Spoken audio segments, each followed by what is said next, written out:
we want to be a beacon for international companies that are looking to the United States to set up a place for their research headquarters or their soft landing. And ag tech here in St. Louis, we put that stake in the ground. We are the epicenter for ag tech. Yeah.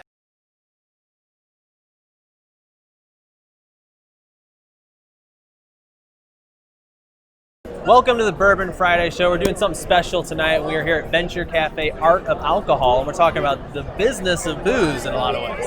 And right now I'm going to talk to Karla with 39 North. So Karla, thanks for stopping by. Thank you so much for having me. Of course, yeah. So tell me a little bit of what is 39 North, first of all. So 39 North is a 600-acre innovation district that's surrounded by the Danforth Plant Science Center, anchored by Bridge Park, the Helix Biotech Incubator, Yield Lab, and of course Bear Crop Science here in Creve Coeur, Missouri. So I know that plant sciences has become kind of I guess it's been a booming industry in St. Louis for quite a while now. So how long has 39 North been established for? So 39 North, we got a grant in 2015 from the Department of Commerce to do a master plan, which we did with a lot of input from stakeholders, and launched the plan in 2016. And right now we have over $6 million in infrastructure projects that are going on, plus money for programming for things like Venture Cafe, which we brought on immediately to breathe life into this district. Very cool. So talk to us about the idea of an innovation district, right? So kind of what's the point of defining a particular area as defined that way? Sure. So an innovation district has several components. In order, Dr. Danforth, and I work for the Danforth Plant Science Center, when he established the center, he knew there were things that needed to be come together to help science get to the consumer and get to the commercial marketplace. And that includes talent, capital, infrastructure like greenhouses you see out our back window tonight, and networking.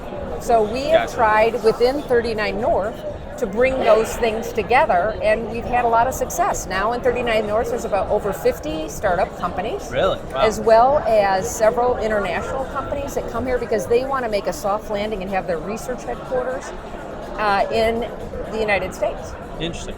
So you mentioned kind of two sides of the coin there, obviously, with the startups versus established companies. So are you guys set up to attract both, or is one of them more of a focus for you? No, absolutely. We want to empower homegrown companies. Part of Venture Cafe is helping them learn about things they need. How do they attract capital? How do they write a business plan? How do they do branding? How do they go on video intelligently and get their message across? Sure. And we want to be a beacon for international companies that are looking to the United States to set up a place for their research headquarters or their soft landing.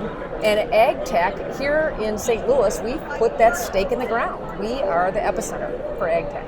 Yeah, and I was going to ask you about that. So obviously, St. Louis makes sense. We're in the middle, kind of where a lot of things are grown in the country, right? So is St. Louis known as kind of the hub for a lot of this stuff, or is that something that, as an innovation district, you're trying to grow that facet of it? Sure. Well, the answer is yes and yes. Yes, both, of course. Keep it going, right? We are known for it because we have the world's largest seed company. Yeah. We have, within a 500-mile radius of St. Louis, 50% of U.S.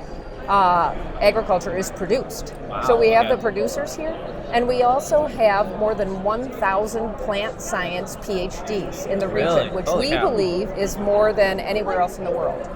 Now, is that a result of the universities that we have close to here, or is that because we've attracted those people to this place? It is a result of the universities. We're part of land.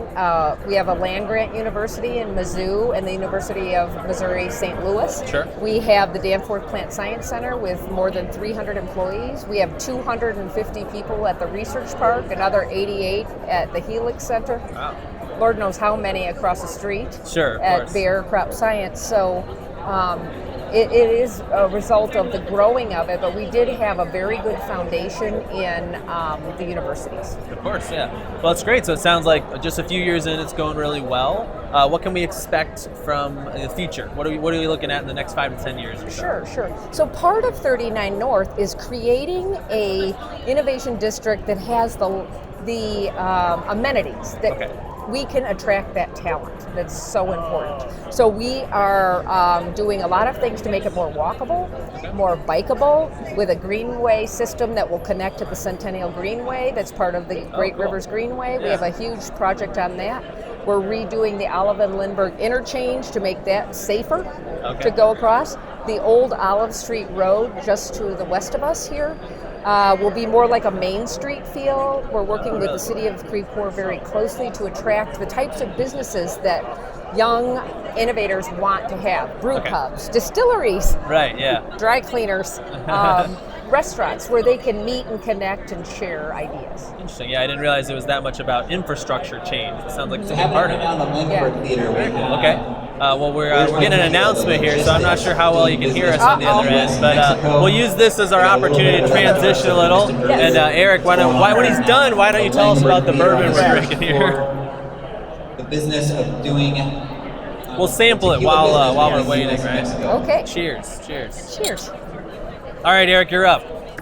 All right, after I've taken a sip, let's see. So what we have here is Wood Hat Brew Barrel, and a lot of time we definitely try and match the bourbon to the event or whatever. So I tried to find a bottle that I could do for almost anybody here, at least based upon the program. Sure. So the first thing, because this is 39 North, well, Wood Hat is made in New Florence, Missouri, which is at 39 and 6 minutes. So he's literally right there on 39 North. The other thing, this is the Art of Alcohol event. Well, I mean, Gary from Wood Hat, it's grain to glass, everything is heirloom grains. He also, weathers the wood for his barrels on property. So it's really art as much as it is the craft of making the alcohol. Of course, yeah. We're always happy to have a little bit of Wood Hat on the show. Exactly. Yes. Very cool. Eric, thank you obviously for bringing the bourbon on. As always, Karla, thanks for stopping by. Thank it you was a good so time much. talking to you. I appreciate it. For those of you tuning in, we're going to be back off and on throughout the night to talk to more people about the art of alcohol here at Venture Cafe. So please join us again in just a few moments. Thanks for tuning in.